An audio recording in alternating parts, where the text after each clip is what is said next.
qui a immédiatement résonné très profondément en moi par rapport à Marie-Madeleine a été cet désir qu'elle avait, que Jean-Yves Leloup décrit très bien dans son livre Une femme innombrable, de tout avoir. Elle désirait connaître Dieu en l'homme et désirait connaître le divin pendant qu'elle était incarnée. Le divin sans l'homme manquait d'une dimension, est-ce qui la rend si profondément humaine. Elle voulait plonger dans l'expérience charnelle, concrète, humaine de la divinité qui s'éclot, se révèle au cœur de la matière, au cœur de l'expérience de l'humain.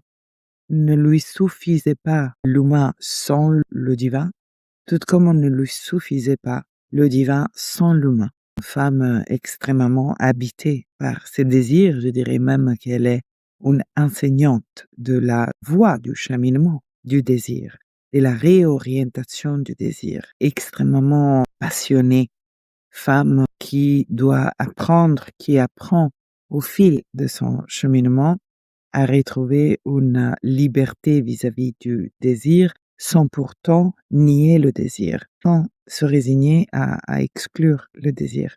Plutôt en le réintégrant, elle libère son désir de l'enfermement dans une forme, utilise le désir pour le rediriger vers cet endroit à l'intérieur de nous où on trouve déjà présent tout ce qu'on peut croire que l'avoir, la réalisation de certaines conditions pourra nous apporter.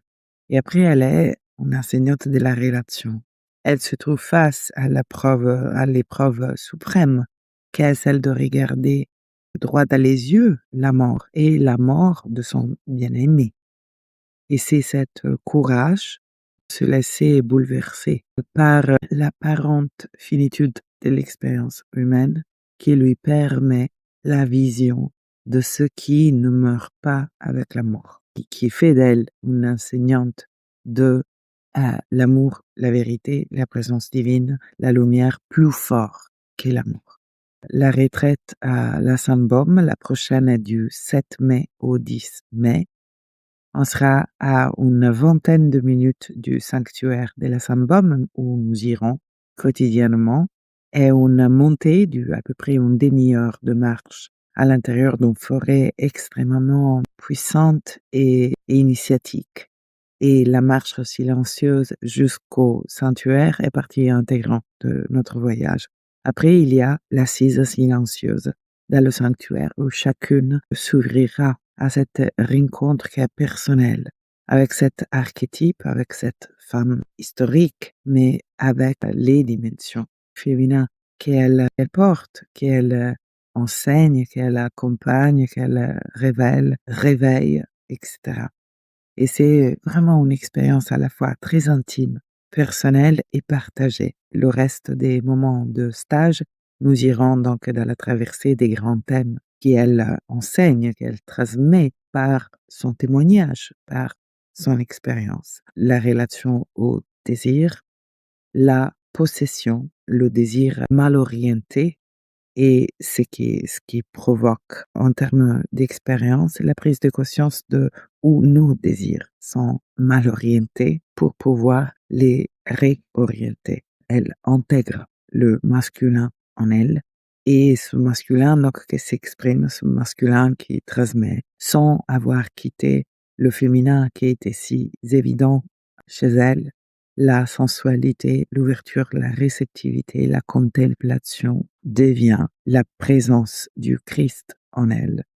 Et après, il y a tout le chapitre de sa relation directe avec la nature, à la forêt de la Sambom où elle va vivre les 30 dernières années de sa vie. Et on va à éveiller tout cela en nous, à toucher, à respirer, à rapprocher et à expérimenter en nous où elle traverse la fin d'une forme, ce qu'on connaît comme la mort, et qu'elle retrouve une présence qui ne meurt pas à l'intérieur d'elle et qui se révèle finalement être le plus intime d'elle-même. 7-10 mai, Sarmop, immersion, deuxième naissance, la femme que je suis à un stage intimiste et si vous avez besoin de m'écrire pour un entretien offert pour s'assurer mutuellement que cette immersion correspond à vous, à votre moment, à votre cheminement, n'hésitez pas à m'écrire.